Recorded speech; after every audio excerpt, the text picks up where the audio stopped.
console and play it instead. It's okay to stop playing a game because they disrespected you. You don't have to sit here and get disrespected by these fucking game developers just because they made a thing you like. Just in life in general, you don't have to get disrespected by somebody who made a thing you like. And just in general, you just don't have to get disrespected for no fucking reason. After backlash and a Steam review bomb, Tekken 8... Oh, wait, no. I already have that. Okay, I pulled up 2 articles on that. Something I didn't pull up 2 articles on because I just want to talk about it is Call of Duty Black Ops 6 campaign. Oh, wait, no, these are two different things, unless I'm bugging. Okay, yeah. Call of Duty added anti-cheat. Now, I feel like I'm in the middle in terms of how much I care about Call of Duty.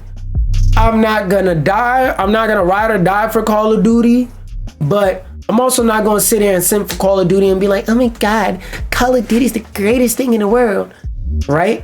And I'm not a Call of Duty hater either. Now, I have had my problems with the past couple Call of Duty games, and it is fuck Activision, don't get it twisted, but it's not fuck Treyarch.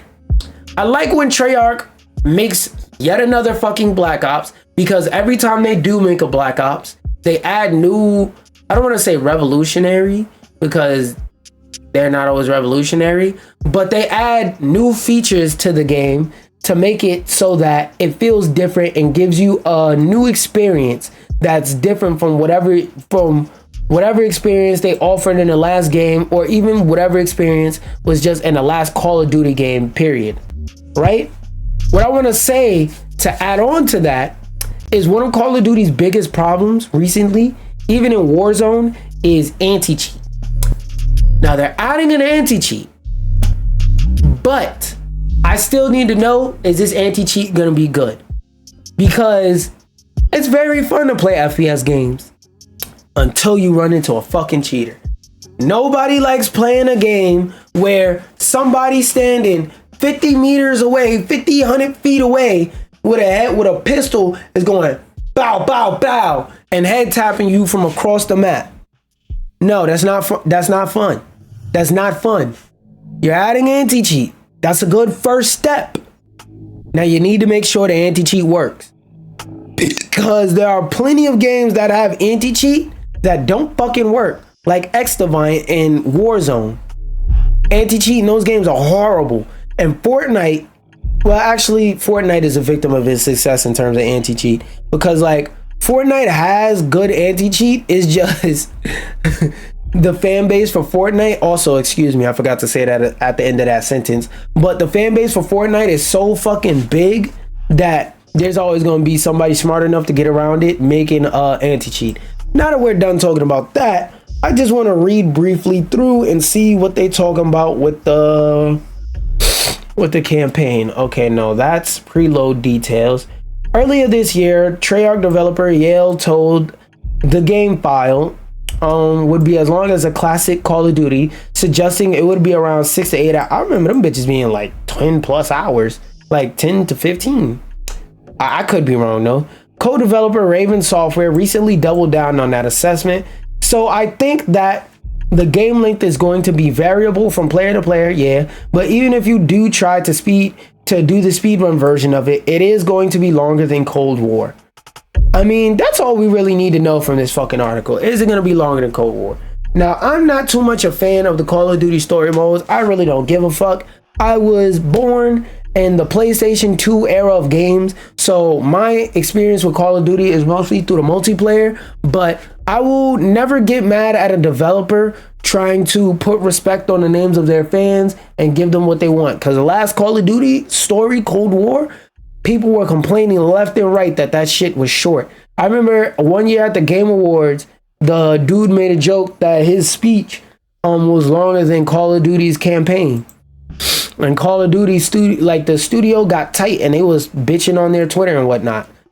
But something that I do want to speak about bitching about on Twitter is Concord. In this article, I really want to more so bring it up. I might skim through it a little bit, but I more wanted to bring up because like I want to remind a lot of the people that watch this stream, because like, I think y'all need to hear it over and over, because some of y'all will never have that experience of actually being able to get an opportunity to see what I mean when I say that. First off, even I, to an extent, even though I try not to, and some amount of it is inevitable, you live in an echo chamber.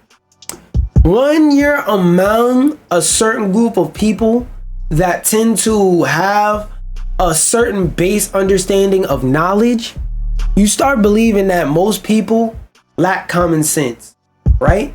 Which is partially true, because most people lack common sense in most things, but common sense is also relative.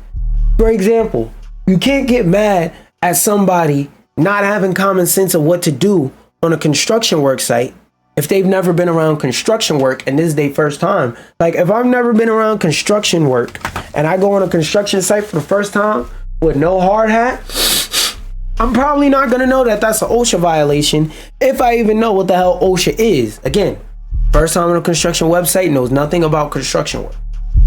So it's relative. But another thing I want to say is, yes, even though I like Concord and I'm a Concord defender, I'm gonna say it 100 times, Concord did not die, it was killed. Yes, this is very true. The average person does not know how much of a flop Concord was. It flopped so hard that nobody knew it flopped. But you want to know what's one thing I also want to point out? Concord had a hate campaign on it. So not only was it destined to flop because it had no marketing, and nobody knew about the game, and the people that did see the marketing didn't know what the fuck the game was about. It was doomed because the hate campaign made it fun, made it like the punching bag of the year. So every year in gaming, movie, entertainment, whatever, something will release that will be the punching bag of the year. Whether it's good or bad, doesn't matter. It's gonna be the punching bag of the year. Oh, actually, I'll say let's say a couple things, 2-3 things that'll be the punching bag of the year, right? And let's say there's 5 punching bags of the year. There will always be one punching bag that doesn't deserve it.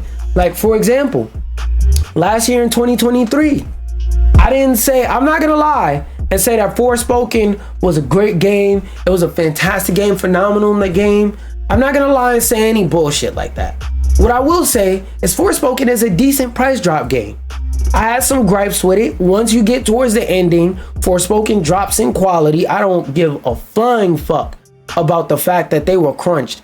I said when the game came out, I saw some stuff. I said they should have held this shit for another couple months, because they did release it at a good time of year, February, but still, I said they should have held that shit for another 12 months the way it released. Because the way it released, at least the game worked, but it wasn't finished. It clearly wasn't fucking finished. The shit was underwritten. And to me, that's the only real weakness of Forspoken. The voice acting wasn't that damn bad.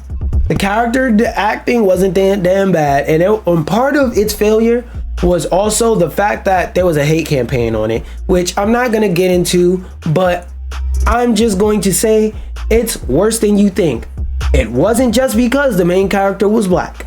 I'll leave it at that. But this year, Concord is the punching bag of the year, because everybody's saying it's cool to make fun of. Everybody is making it cool to make fun of Concord. And I'm saying a lot of the people making fun of Concord never picked up a controller and played Concord. Not only do I have footage of me playing Concord, I could go to my PlayStation account and show you multiple hours of me playing Concord. So let's not even get that shit started. Number one. Number two, this game wasn't that bad. Now, it wasn't a good game, wasn't a great game by any means. It's another middle of the road game. It's a 7 out of 10. When you played the game, the online wasn't shitty, wasn't a shitty laggy mess. When it comes to the character designs, I just want everybody that's making that a point as to saying that's why the game failed. I want all you niggas to shut the fuck up, because never in life have I heard this many people say the designs or the art style is ass. You know what the usual complaint in terms of designs and art style and stuff like that in a game was? Usually the complaint is, oh, this looks like a PS2 game. Oh, the graphical fidelity of this game is ass. Oh, this game doesn't run at a good enough frame rate for me. Now all of a sudden, I find it strange that now all of a sudden everybody's a goddamn art critique saying, oh, well, the designs are ugly because I don't like the fact that they did this and this with the character, and this character looks ugly. None of the characters appeal to me. No, shut the fuck up. I can point to your favorite game and point to a shitty design in it. You're not gonna not play the game because the design was shitty. I can show you a video game that I think has a shitty art style that you might go, nah, the art style in this isn't shitty. Well, according to niggas that hate on Concord, it's okay to not play a game because you don't like the art style. Number one. Number two, like I said, when did all you niggas become art critics? But I'm starting to get back into my Concord rant. Let me skim through this article. Concord was a multiplayer shooter game in development for 8 years. Yeah, we know that. However, even with all those factors, no one could have possibly predicted this scale of failure. This game released on the 23rd of August to the PlayStation 5 console and PC, sold an estimated 25,000 copies, and never saw more than 700 people playing at once on PC. These are all factual statements. Even I will admit I didn't buy Concord. Now, the reason why I didn't buy Concord is because I saw after I made my video, because like before I made my video on Concord, I didn't know there was a hate campaign on Concord. I released my video on Concord and then I found out it was people shitting on the game. And even in my video that I made on Concord, I was like, look, Firewalk Studios, a lot of the people in gaming right now, their brains are fucking fried, and you're fighting for a competition in a space that's already dicked down and dominated deviously. You're gonna have a very, very, very hard uphill battle. And as we see, I hate to say it, but yet again, I was fucking right. I don't like to be right when it comes to these type of things, but I tend to be right because I know what the fuck I'm talking about. So yes, it did not see more than 700. And the reason why I didn't buy it is because I saw the hate campaign and I was like, I would hate to spend money on a game such as Concord that's a live action game only, and 6 months down the line, they cut the servers off and say, nope, fuck it, we're not dealing with this. I would hate for that to happen. Lo and behold, 2 weeks after the game launch, actually a week and a half after the game launch, Sony threw their hands in the air and they said, they did the Drewski meme. They said, shut the servers off. Cut it down. Shut the servers off. Shut the servers off. Cut this shit off. Now, there have been rumors recently that it might come back as free to play, which why do y'all think that's gonna save y'all? It's not. When Concord comes back free to play, like I said, first off, if I'm not mistaken, they're involved with Sweet Baby Inc. So you know that weirdo nigga side of the internet is gonna help try and spread propaganda about this game being woke and all that dumbass shit. Number one. Number two, Concord is a punching bag. You bringing it back free to play, you might crack 5,000 people playing at the start, but then you're gonna lose 80% of the people playing. I promise you. If Concord comes back as free to play and they don't market it so that people could actually know about the fucking game, it will die twice. This shit will pull a gigantic. It will die every time they bring it back and they don't market it. Sony, I want Concord to come back. But if you're gonna bring the fucking game back, make it so that people actually know about the game, so that the people who really want to actually genuinely play the game know it exists. Because I can see Concord having a big fan base, but if you bring this game back and you don't market it, you're fucked. The 14 days. This erasure even extended to removing the purchased games from PS5 owners' gaming catalogs. This is true. I went over this on stream. Even if you got a review copy of Concord and you didn't want to delete it out your library, that shit got took. $400 million loss. Yes, bitch, continue reading.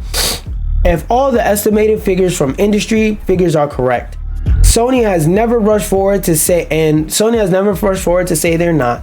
This is a project that made $1 million and lost $399 million. Also, due to taxes, it's less than $1 million. So they essentially made negative money. For a comparison, the biggest movie box office loss of all times was Disney's 2012 John Carter, which grossed $200 million while losing $255 million. Now, is John Carter the movie I remember? Because I remember liking I remember liking this movie. I don't fucking know. 52% on Rotten Tomatoes, 51 on Metacritic, 6 on IMDb. Maybe it's been a long time since I watched that movie, but I remember liking that movie as a jittery. Yet, if you search the website of New York Times for the word Concord, you would not find a single result mentioning the game. Yeah, because that's the New York Times. They don't deal with gaming news. What the fuck are you talking about?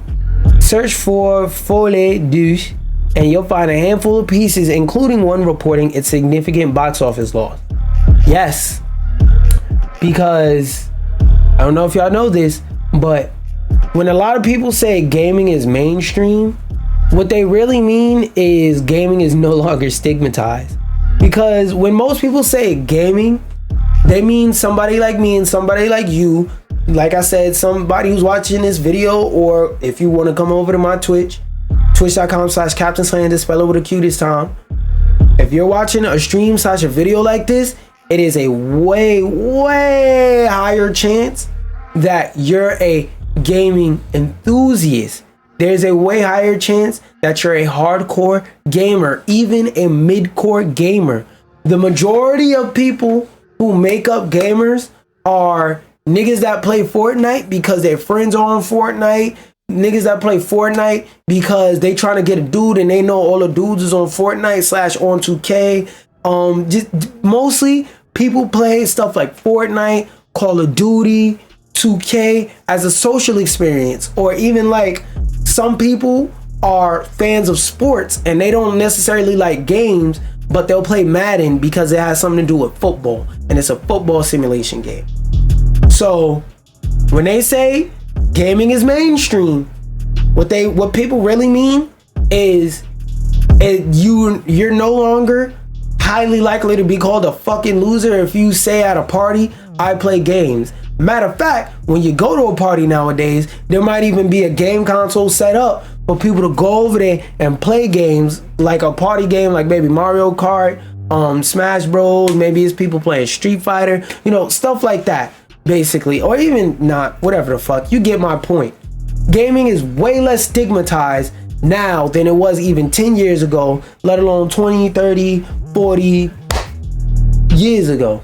So gaming is mainstream, but really mainstream gaming is just Fortnite, Call of Duty, 2K, Roblox.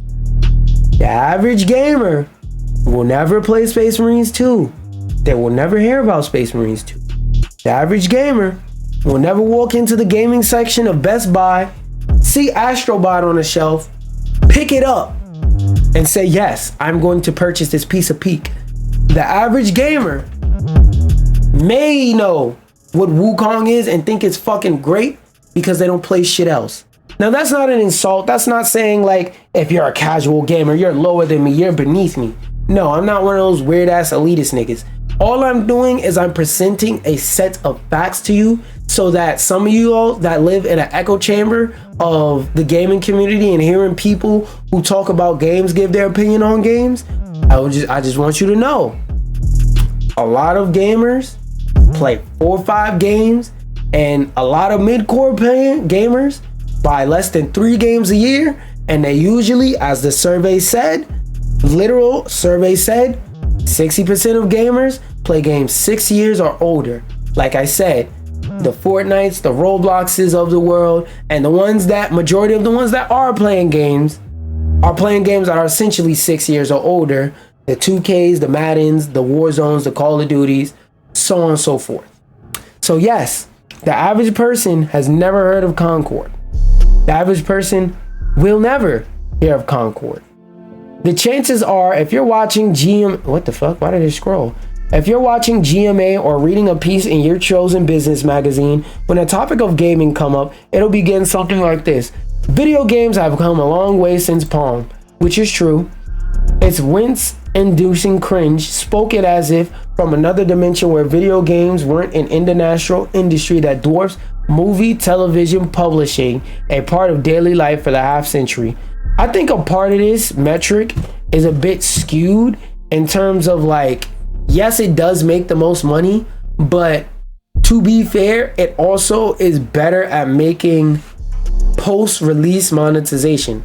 What do I mean by that? A movie can make money off of the same person, like the average person watching it, maybe 2-3 times.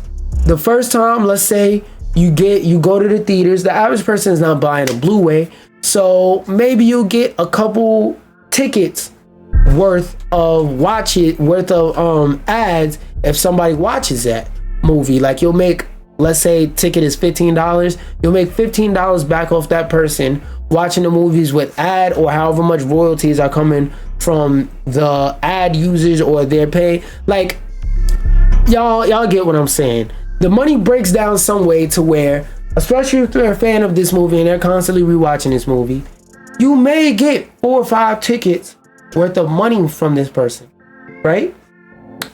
But with a video game, it is easier to monetize it post-release years down the line. Like, think of any movie from 6 years ago. Okay, what was 6 years ago? 2024, add 2. So yeah, 2018. 2018 movies. So let's look and see what movies came out in 2018. Nigga, Straight Outta Compton came out in 2018. Dr. Seuss the Grinch, the animated Dr. Seuss the Grinch came out in 2018. Into the Spider-Verse came out in 2018. What else? Oh, Teen Titans Go to the Movie, 2018. Bumblebee came out 2018. Smallfoot came out 2018. Which Dragon Ball Super film was this? Is this Super Broly? Yeah, Dragon Ball Super Broly came out 2018. Let's see if there's anything else. I know. Oh, Halloween came out in 2018. What else? Pacific Rim. Wait, what? Oh, it did. A new Pacific Rim came out 2018. So you see how I'm mentioning a bunch of titles for movies you may have forgot about or may not remember. Sicario, 2018. And there was an Auntie Edna movie or some shit like that came out 2018. Daphne and Velma. What the fuck? What the fuck is this? See, movies I didn't even know came out in 2018. Yeah, we're gonna save that for later. But look at all this shit that came out in 2018 that you may not remember. Sicario came out with a 2-hour movie, 2018. Remember when Sicario was popular? Let's see, I already said Straight Outta Compton. Uncle Drew came out 2018. So you see how all these movies that are like that something, even if you haven't had your Shitty Player One came out 2018. So all these movies and stuff that I'm mentioning that came out in 2018. Oh, the Cloverfield Paradox. A Cloverfield sequel came out. All of this shit, 6 years old. When the last time you thought about and maybe even watched some of these movies? Now, let's type 2018 games. And if you know what came out in 2018, you know it's one of the first games to pop up. It didn't pop up at the beginning. That's kind of wild. Red Dead Redemption 2 came out 2018. Marvel Insomniac's Spider-Man, 2018. God of War Reboot, 2018. God of War Reboot just re-released either last year or in 2022. Super Smash Bros. Ultimate, very alive game right now on the Switch. It's a console pusher and one of the highest selling games to this day on Switch, 2018. What else? Celeste, 2018. Assassin's Creed Odyssey. I remember this was one of the first games you could play on Google Stadia, 2018. Shadow of the Colossus, 2018. Dragon Ball FighterZ, 2018. Octopath Traveler, 2018. A Way Out, 2018. I'm naming games that were bangers when they came out in this year. Far Cry 5, 2018. Detroit Become Human, 2018. Call of Duty Black Ops 4, 2018. Sea of Thieves, which I think that game's shit, but a lot of people love this fucking game. This game just recently, this year, came to PlayStation, and it was one of the best-selling PlayStation games. Came out in 2018, and people are still actively playing it. Hitman 2, 2018. Fallout 76, even though I think it's shitty, is a very active game with a very active player base. 2018. What else we have? NBA 2K19, 2018. Captain Spirit. This is like 4 Life is Strange games ago. 2018. A sequel to the first Attack on Titan game that you didn't know release. 2018. Darksiders 3. Mega Man 11. The latest Mega Man game is 6 years old. Battlefield. There's been a lot of press this year for Frostpunk 2. The original game is 6 years old. The Crew. This game just shut down this year. 2018. Just Cause 4. There's still people playing this game with mods and stuff like that. Just doing sequences where they fly around through the world on TikTok lives. I remember last year, year before last, 2022, 2023, every 4 TikTok gaming lives was just somebody flying in the air to music while either Spider-Man Miles Morales / 2018 was playing or Just Cause was playing. So these are all active games. And the game I'm surprised I don't see here is Fortnite 2018. One of the most active games that are out currently, Roblox 2009. That's way older than 6 years. Minecraft came out what? 2010? No, I think Minecraft also came out 2010 as well. Oh, nope. 2000. I meant to say 2009. 2009 as well. Minecraft, a still very unarguably active game, one of the best-selling games of all time. Still played to this day very actively. 2009. So I point that out to say that yes, gaming makes more money than everything else, but it is still very niche and very rare to meet a gaming specific enthusiast, because like I said, most people playing games are just playing Fortnite, Roblox, and are buying a bunch of microtransactions in Fortnite, Roblox. So that number is a bit skewed. And like I said, another thing about that is you could also squeeze more money out of the same game versus a movie. All those movies I brung up a second ago, how many of you motherfuckers would pay to go back to the theater to see those? Like, even if you were an avid moviegoer in 2018 and you're back in the theaters because like the pandemic, after the pandemic and whatnot, like even then, not a lot of you would go back to the theaters if you even go to the theaters in the first fucking place. So it's way easier to squeeze money out of a video game than to squeeze money out of a damn movie, TV show, or anything like that. Imagine if when your chosen breakfast television program turned on to the news that a major movie had flopped at the box office. It began with the words, "Films have come a long way since The Horse in Motion," which is very true. I agree. But as I said, there are college courses where people literally just sit down and study the history of movies and film. Now, I'm not saying that that's a bullshit study or nothing like that. Films and television have a very deep study. But have you niggas ever heard somebody say, "I want to go to college to study video game history"? And if you have somehow, some way heard that, I'm pretty sure you have never in your fucking life heard more than one person say that. Unless it's like a friend group of people, which that wouldn't count because that's basically one fucking person. You haven't heard a group of people say, "I want to go to college." You can't think about a time you ever met somebody who would go to college for that shit. Because Not only is it a career that doesn't have anything for it in terms of the teaching industry currently, where the fuck you gonna go to get that? Especially if you do get that, it'll probably be a side class, not even a fucking major. Anyway, the colossal failure of the second Joker film has received blanket coverage across all mediums. It's a good core story, of course. The first film's 2019's Joker defied all expectations. An R-rated movie that made $70 million from the director of the Hangover films that went to gross over $1 billion.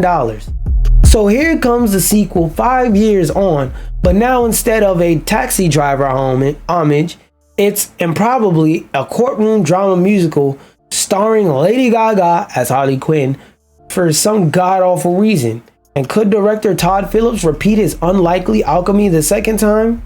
No. And how? Also, even if he could, he didn't fucking want to, so it doesn't matter how much the studios wanted this movie to succeed. It wasn't, because the director didn't give a fuck. So of course that's a juicy tale to tell. A piece of entertainment. What the fuck is this word? Bitch, what? Why you switch to Dutch mid-article? Schadenfreude. I ain't even gonna pretend like I could pronounce that. Pleasure derived by someone from another person's misfortune. Oh shit. So being a hater, nigga? Bro, I swear to God, sometimes these people be writing articles and they be using complex words just to sound smart. Like, bro, you could have just said hate watch. Whatever. A piece of entertainment that a car crash weekend all rubberneck for days. So, you know, it seems plausible you could also write such stories about Concord. You also could make an editorial pitch for the biggest entertainment disaster of all time. That's a great headline, right? That's oh so clicky, which if I was an average person who didn't know shit about games and I saw that as a headline, I'd probably click it. Yet this separation between the wider news media and video game news is extremely solid and impenetrable, to the point to where Concord has received negligible coverage at best outside of gaming coverage. Major gaming publications have picked it up, of course, but Gene Park neatly covered it for the Washington Post, but as an opinion column rather than as a news story. So basically, in the most major coverage it has had is probably as somebody who had a passion about the topic saying, yeah, I'll give you a little bit of space over here, whatever, what the fuck. Basically, that was that dude's reaction to putting it in the Washington Post and talking about it. Beginning with a personal anecdote about theme parks, but trying to find an actual mainstream news piece about this epic entertainment story has left me bewildered. I searched ABC's news site, I checked news site, then CNN's looking for stories about this. Basically, he's explaining his experience about not being able to find it and only being able to find the typical shit. The BBC did have a news story on the subject. Ooh. I'm going to watch that on my personal, if there's a video. Change the page. Nope. And this shit is like 2 paragraphs, which is unconventional for the BBC. Except this was filed under a Newsbeat byline. The BBC's youth-based news outlet primarily broadcasts on its youth-aimed music radio stations. I promise you, if I'm tuning into the BBC to listen to music, I don't want to hear about Concord. Of course, this story of a business losing nearly $500,000 is for the kids, which I agree. Average 23-year-old does not give a fuck. Maybe people who are gaming enthusiasts might find it funny to stomp on this game's corpse, but they don't truly give a fuck. And if they heard that story on the radio, if they're even listening to the fucking radio, because I even had an experience where I was riding somewhere with my aunt today, and she had a lot of trouble getting to the radio, and I basically had to show her that to get to the actual like antenna radio is buried in the settings, because the average person buying and driving a car nowadays is not listening to 1010 wins, none of that shit. I'm pretty sure a lot of the people who just heard me say 1010 wins, they either had a blast from the past or they don't know what the fuck that is. Now, for those of you who don't know what it is, 1010 Wins is like a news station, and the whole, they're on like 1010, they're on AM radio, they're not on FM radio, unless they change. They're on AM radio, and one of the things that they made that made them popular is they had a segment where they said, give us 10 minutes, we'll give you the world. And basically they'll sum up a lot of the most important news throughout the day in 10 minutes, but they'll sum it up to you in like a sentence or two. So instead of saying, giving all this detail about Concord, an example could be, they would say, Sony released their new game Concord, and after only 14 days, they're taking it off of air because it was a financial disaster.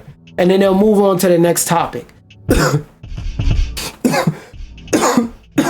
But stuff like that, like they said, they basically put it out there to die because they're assuming nobody gives a fuck, because kinda nobody does give a fuck. This is indicative that ever more inexplicable separation, this imaginary wall that the press has built around itself for some reason, keep gaming out. I don't think it's more so that they actively try to keep gaming out, as so much as most of the people watching those news outlets don't give a fuck about games, and if they do, they probably don't want to hear about gaming news. They want to hear about the latest political stuff, and maybe they'll want to hear about Joker or something like that, because those are like respected things in the media. Not saying gaming is totally disrespected, but at the same time, I'm not saying it's totally respected either. This made more sense in the 90s when video games became mainstream in the 80s, and despite the reality that a huge number of games were primarily aimed at adults, the penetrative aspects, or the penetrative, whatever you want to say it as, aspects were cartoony images of Mario and Pac-Man, never mind the outstanding success of franchises like Elite and Ultima, and so many more. It can't be that successful if I never heard of this shit, and I'm a hardcore gamer that loves to go back and play older games. But I'm getting a lot of shit to check out from this stream, because maybe I'll boot up emulator and play those a couple times. Anyway, and so many more besides, nor indeed the popularity of those cartoon-like games among adults. Just to show you a modern day example of what they're talking about. Just to, even though it's, I gotta open it to show you because it's in my console. Astrobot. Astrobot is not just a game for kids. Game for everybody. It's rated, where is it? Is it on the cover? Look, it's rated E10 plus. It's rated E for everybody. Just like these hands, it's rated E for, now let me stop. But for real, they were a children's thing. They were seen as a children's thing at the time. A frippery, what? I swear this nigga just using words just to use words, bro. What the fuck is that? Frippery. Okay, I did pronounce it right. What the fuck? Unnecessary ornament in architecture, dress or language. It's hardly a frivolous thing. So basically some shit nobody cares about. Like I've been saying. A frippery. And covering them would be like reviewing Saturday morning cartoons, right? Wrong. So even in the late 90s, when gaming was an established pursuit, I'm gonna skim through a lot more of this because I feel like a lot of this is gonna be going in depth and overlapping to what I was talking about. Where only the best-selling titles or most controversial, which are both, Grand Theft Auto, were being released with adult-only certifications and whatnot.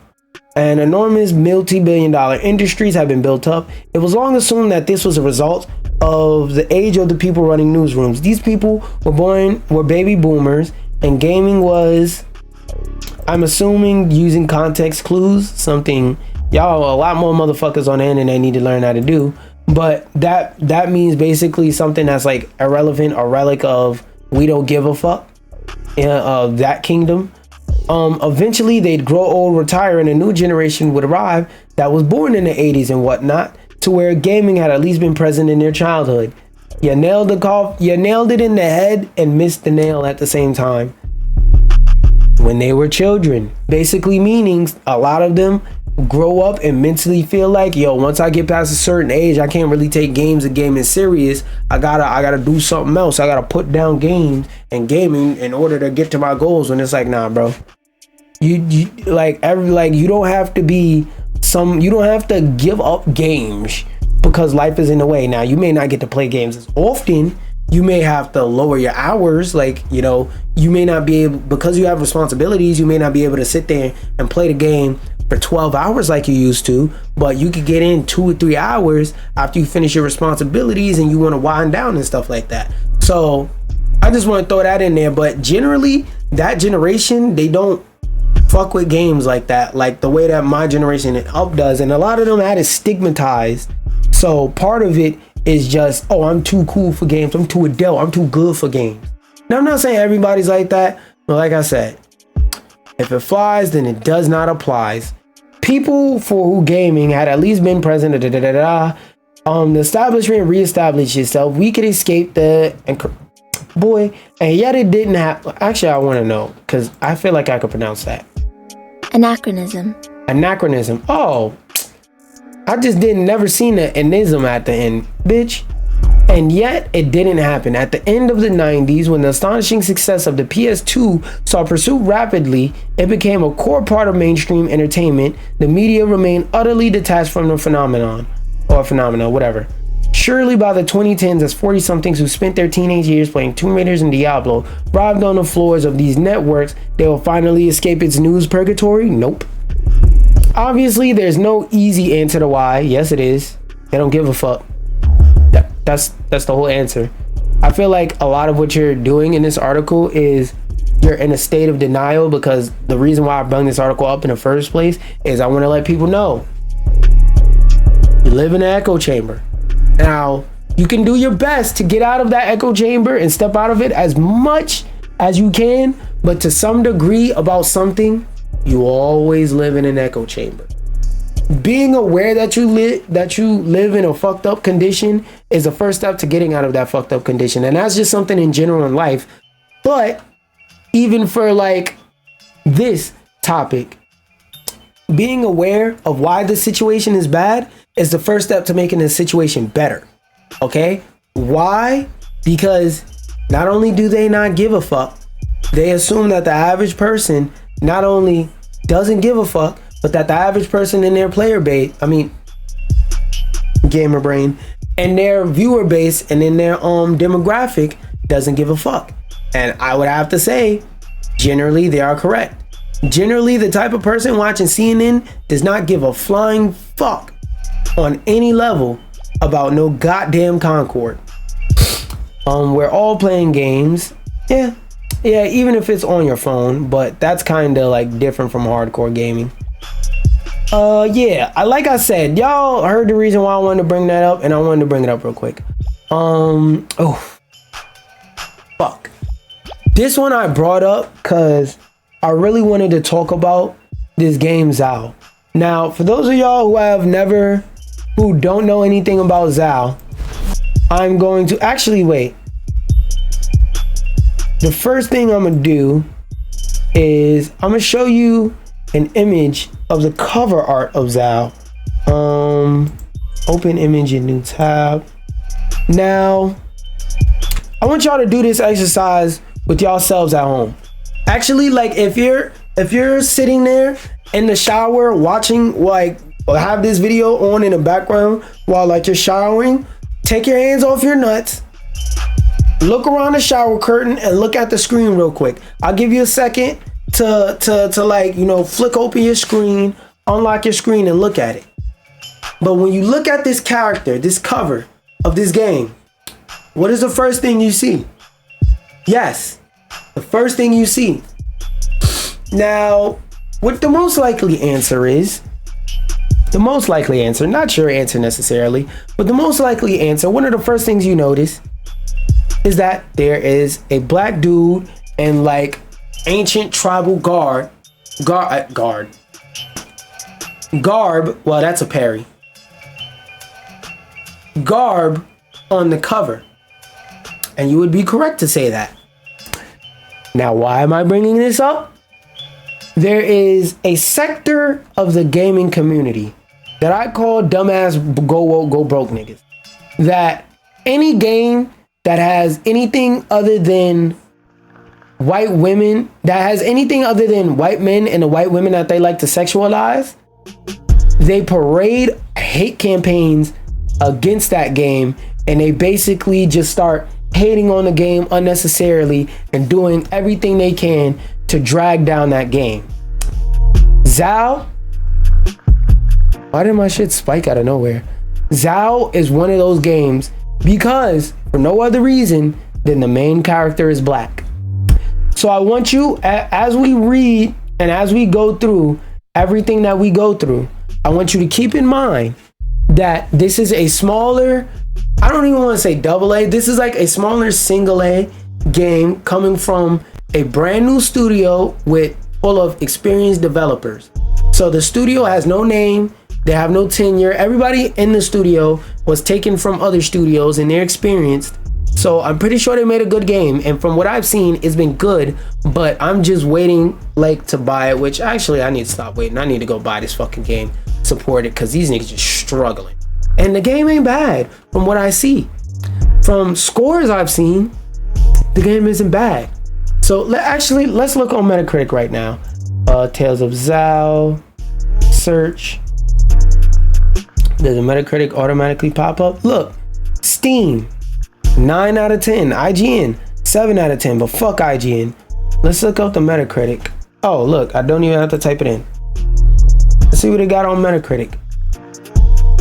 This game got a 76 on Metacritic. It's green. This game got a green score on Metacritic. Do you know what it means to get a green score on Metacritic?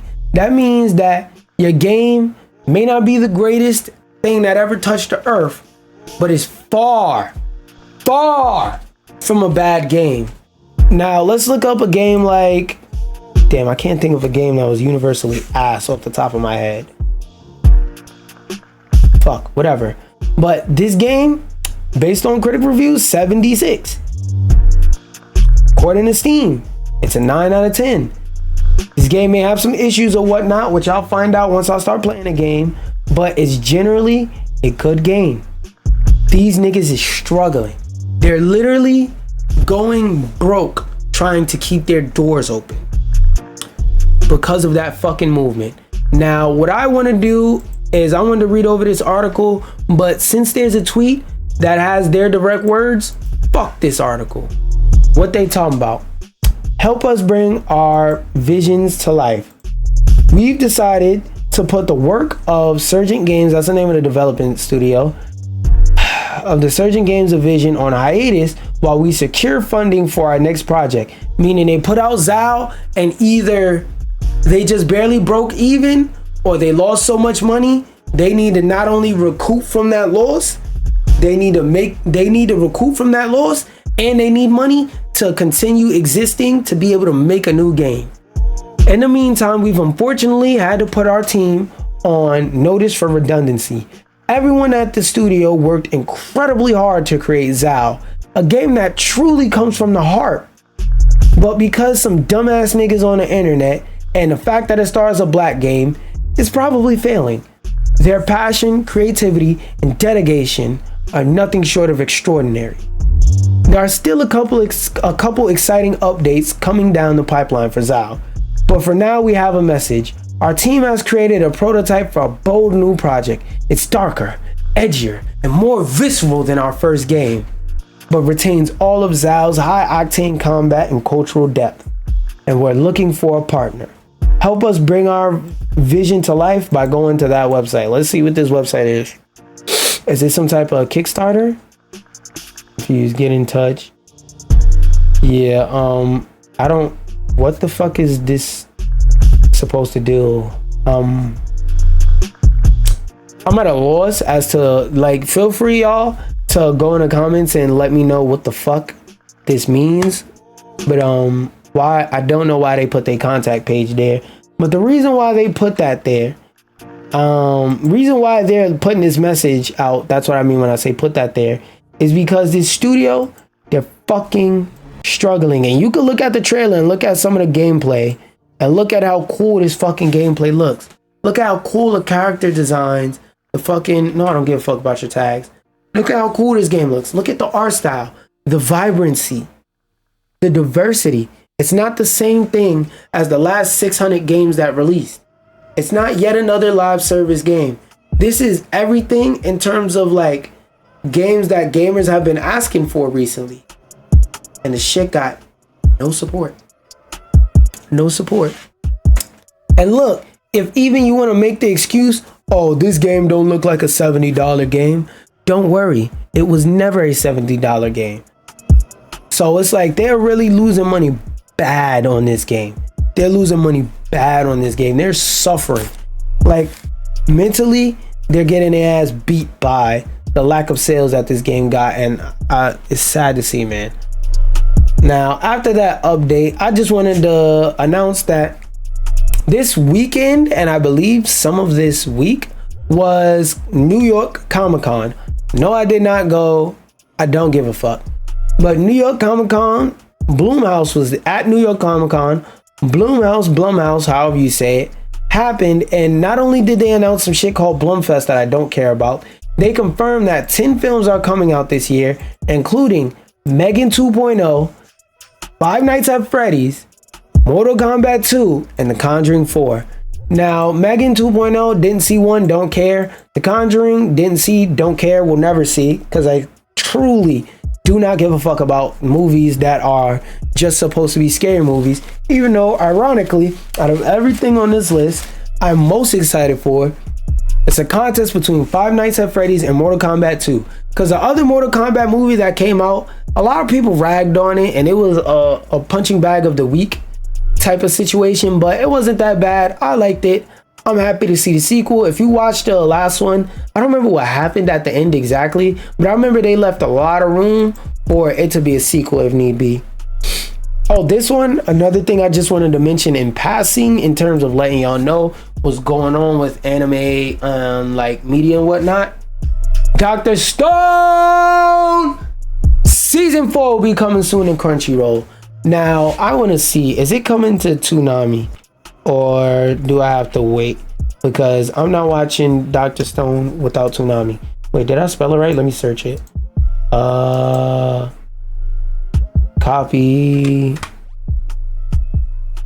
Okay, Toon AMI. I did spell it right. Control F, Control V. Okay, so this article doesn't mention anything about Toonami, and I'm definitely not gonna watch that trailer because that's a copyright strike. But yeah. Of robots at his... Oh, this I wanted to watch and see if there was anything interesting. Elon Musk trotted out a bunch of robots at his Wii Robot event recently, including a polite Wii Robot, mix drinks and make conversation. All very futuristic, but some folks have doubts. Despite hammering how popular these robo-buddies would be, Musk never said they were autonomous. They're not fully autonomous. Like Musk's infamous robot from 2021. A report from Jalopnik suggests... What the fuck is that? That's exactly what was happening. It's not confirmed yet, mind you. Which watch this. Look at this. This is fucking crazy, bro. Can I turn the quality up? Okay, that's max quality. But look. It's literally people sitting there with vibes on, using in HTC Vibes or damn MetaQuest, whatever damn VR console that is, controlling these robots. But it's like, yo, how long until these robots are autonomous? How long? Because even though, like, yeah, they are controlled by people now, you think this evil ass nigga's Elon goal isn't to have one of these in everyone's home? Number one, and number two, have one of these in everybody's home and let it be fully autonomous? Hey, this one I most so wanted to put in here to keep y'all aware. Like, hey, look, I'm not saying assume that all these motherfuckers is gonna be evil and that they're gonna turn evil off rip. But don't not be prepared, you know? Hope for the best, prepare for the worst. Oh yeah. I wanted to mention that recently I've been seeing a lot of people, I don't want to say jump ship on Twitter, but a lot of people be worried that Twitter is fucking over their own app, fucking over their own fan base, for the simple fact that if you haven't heard, recently Twitter has a change where they're changing blocks and they're essentially making it so that blocks are absolutely useless. Why do I say that? Because they're changing the block feature to be that, did I have that pulled up? One of these future tweets? No. That's Angel Reese. That's Digital Trends. That's an article I was supposed to open. No.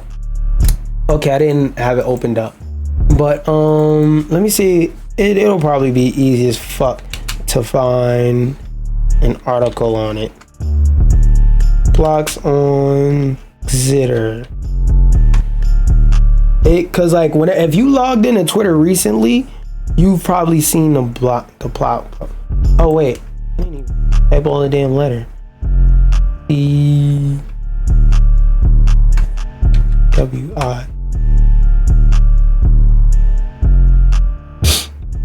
There we go. So for those of y'all who are unaware, blocks on Twitter are completely changing. So I'm gonna read this and then I'm gonna let you know how this connects to Blue Sky. Let it work. Blocks are changing. Block is changing soon. If your posts are set to public, accounts you have blocked will be able to view them. Let me read that over before I finish. If your posts are set to public, accounts you have blocked will be able to view them, but they will not be able to engage. For more control over who sees your post, you can still put your account on protected. Now, why is this related to Blue Sky? Number one, this is a terrible fucking idea. This is a terrible fucking feature. Why? Because let's say, I don't know, I block somebody because they're stalking me. They're looking at all my posts and they're finding out weird information about me and they're using it to stalk me. Let's say that's the reason why I blocked somebody on Twitter. Now they're basically allowed to just stalk me, but I don't know now. Like, why are you still allowed to look at my posts? If I blocked you, I don't want you to look at my posts. I don't want you to look at my anything. As you could probably see the fucking pop-up up there, but I seen a retweet from a content creator named That Black Hokage, and I think he cracked the code. Ads. A lot of people don't like seeing ads from certain companies on Twitter. And as you may or may not be aware, there are some companies on Twitter that have ads that are so fucking annoying that nobody wants to see, that they block them. They block the account so that when they do see ads on Twitter, it's not from those accounts. So a lot of those accounts are taking hits because imagine you spend $30,000 to get your ad seen, but you're getting less than $15,000 worth of ad spending from the $30,000 you spent. Now, I'm not saying that's an accurate reflection of the numbers, but I'm just trying to give you a mental picture of what I'm talking about. Twitter has lost a lot of advertisers.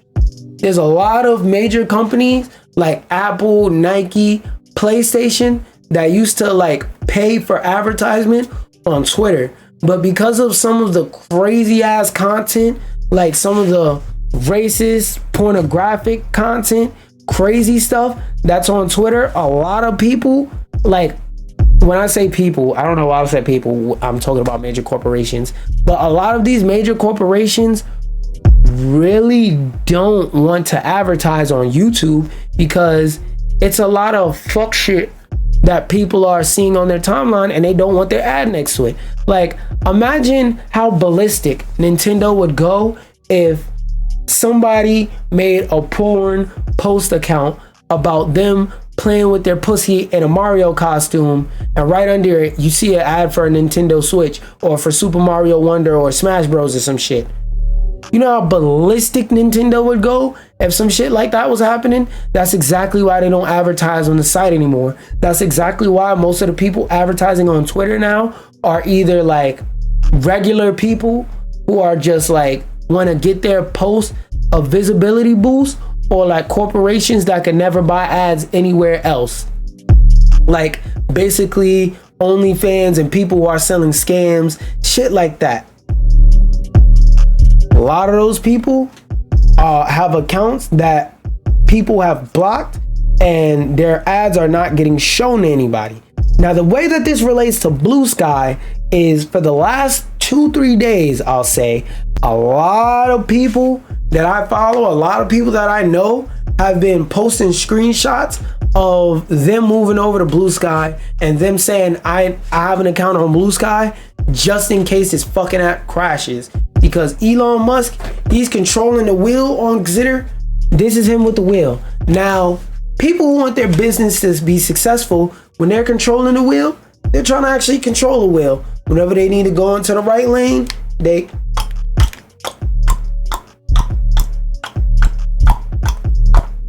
cut their blinker on and merge. They driving down the highway at a reasonable speed within or just outside of the speed limit, right? This is Elon, dumbass.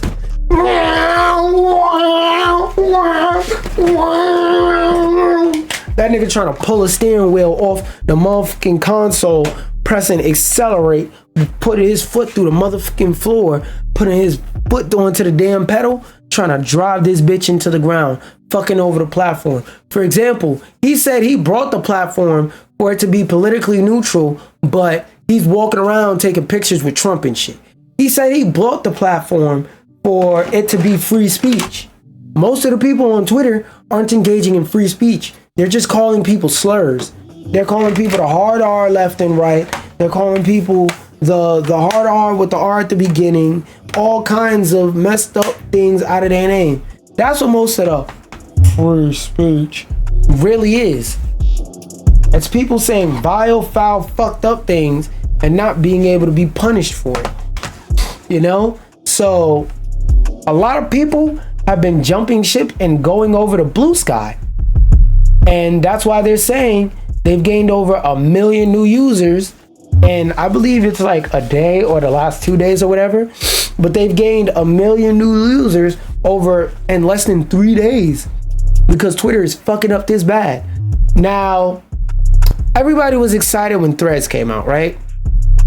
Everybody I know has a Threads account. When the last time you used Threads? I say that to say, just because they have people on the app, that don't mean that they're gonna stay. What are you actually doing besides being Twitter too that's gonna keep people on your app? That's the main thing I would say to say about Blue Sky. And if I was an advisor, like a business advisor or whatnot, and I could talk to Blue Sky, that would be the main thing I would say. Now, this clip I more so wanted to bring up because I saw somebody else talk about it and I had some thoughts on the subject that I thought might be unique, and I wanted to like speak my little piece and just throw it out there. Maybe some of y'all in the comments might agree or disagree with what I'm going to say, but let's watch the clip and then proceed to talk. He ain't pays them bills, baby. I just hope y'all know the WNBA don't pay my bills at all. I don't even think that pays one of my bills. Let me run that back. I just hope y'all know the WNBA don't pay my bills at all. I don't even think that pays one of my bills. Literally. I'm trying to think of like my rent for where I stay at. I'm gonna do the math real quick. It might cover that. Yeah, It definitely covers that. What is my, I don't even know my salary. 74? Okay. 74,000. Times. Here, I'll do it. Yeah. I don't even know my salary. Does it? Let me see. You don't even. Yo! I'm living beyond my means. It's like. No, my rent is more than that. It's 8,000.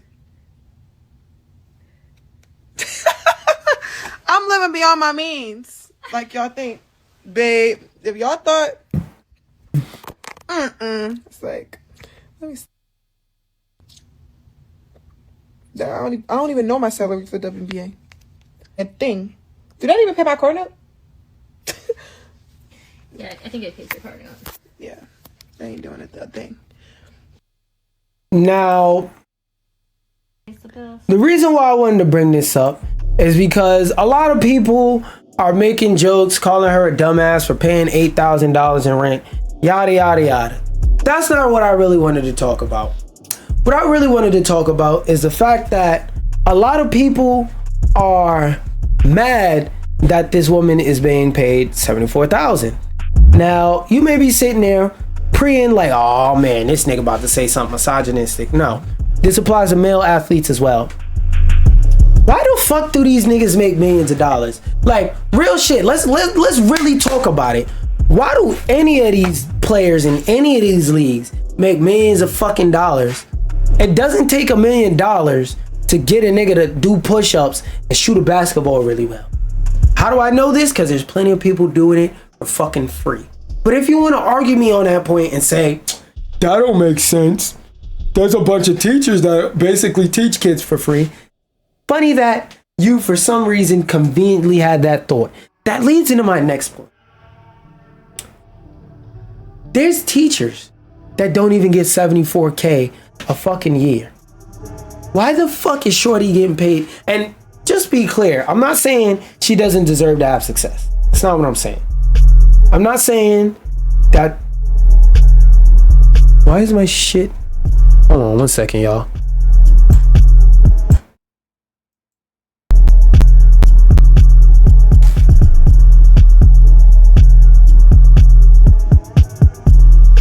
Okay, I think that's my headphones glitching out.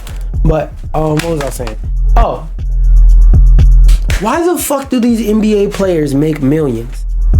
Now, I'm not gonna go in and say it's unfair for WNBA players to expect to get paid the same as NBA players. If NBA players are getting paid millions of dollars and they're doing the same fucking thing, which is playing this sport at the highest possible level, yeah, I think they should be paid similarly.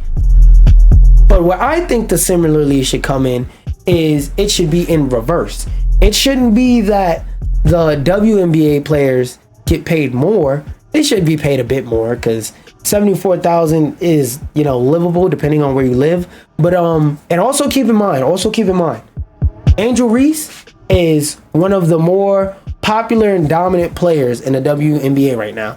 She's one of the names that you actually hear about. Most of you niggas can't name any other WNBA player. I don't watch basketball and I can name 5 basketball players, gun to my head, gun in my mouth, right? Ready to shoot.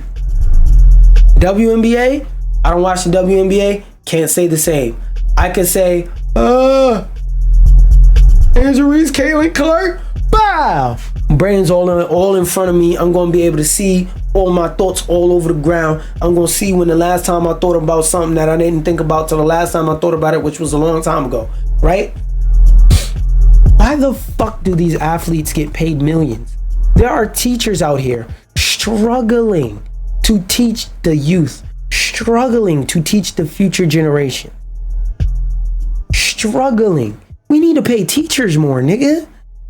We need to pay health workers more. Now, I know there are some handsomely paid health workers, but like the average health worker should not be struggling, my nigga. These kids right now, I'm not gonna say they're all stupid, but it's a surprising amount of these kids that are dumb as hell. These teachers not teaching them right. And some of these teachers want to teach them right, but either they don't have the money or they're not being paid to give enough fucks to teach them right. So if they don't have any reason, so there's nothing other than morals stopping them from not wanting to teach these nigglets how to like be better in life and how to grow and improve and how to do simple basic shit. The amount of kids I know that just can't write, and I don't mean as in they don't understand English, I mean like they physically can't pick up a pencil and do this. Fuck chicken scratch. Barely able to make an A in like the 6th grade because all they do all day is, it's scary. What the fuck is this? Wait, I could customize the font? Ooh! Ooh! I don't know what the fuck I pressed to do that, but I like it. I like it. Yeah. But back to what I was saying. It's like, bro, they need to give these salaries to teachers be living off like $40,000 in New York. I think I like my rent for West. Now, I'm pretty sure, like I said, being that she's one of the more dominant players in the WNBA, to the point to where me, a nigga that has never had interest in the WNBA, knows about her. And every time I go on a train in New York, I'm always seeing this big ass billboard where they're saying since her and Caitlin Clark came in the league, it's been an over 200% increase in viewership. So they're actually getting money now. They're actually getting viewership. They're actually getting decent rates for ads and shit now. It's like, bro, I'm living beyond my. why is it that she is complaining about living on 8K and a lot of people are just calling her a fucking idiot, and they're not really thinking if 8K in rent is expensive for her and she's a professional athlete that's a highly paid professional athlete in her league. Imagine teachers, nigga. People who have to educate the future generations, the youth. Remember, the kids that these teachers right now are teaching in 5 years are either going to be a millionaire, a criminal, a construction worker, contractor, a subway worker. You never know. 74? Don't you want more productive members of society? You know where that starts? The parents. You know where that goes to after the parents? The teachers. Oh wait, I didn't even mute the fucking clip. But after that, it goes to the teachers. Now, I'm not going to speak on the whole financial breakdown of she's living above her means and all that shit. I really don't care. I really don't give a fuck. I just wanted to mention that if this is an issue for her, a highly paid, top paid athlete, I'm just saying, pay our teachers. Our teachers deserve more respect. Now, speaking of certain things that deserve more respect, standing desks. Standing desks are something that I wholeheartedly like and I quit and I believe in, right? I myself have a standing desk. Right now, the way that I'm standing up and that my camera's all like in a straight view on me while I'm standing up, and I'm also able to move, click around and do all of that comfortably, even though because I've been talking and I haven't been drinking water, my rib is hurting. Where's my water?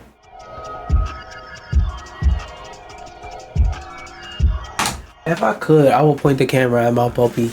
He's just sitting here sweeping all cute. I woke him up with that water bottle ping as it pinged against I had it on the chair, but he was sweeping beautifully a second ago. Anyway, turns out you're standing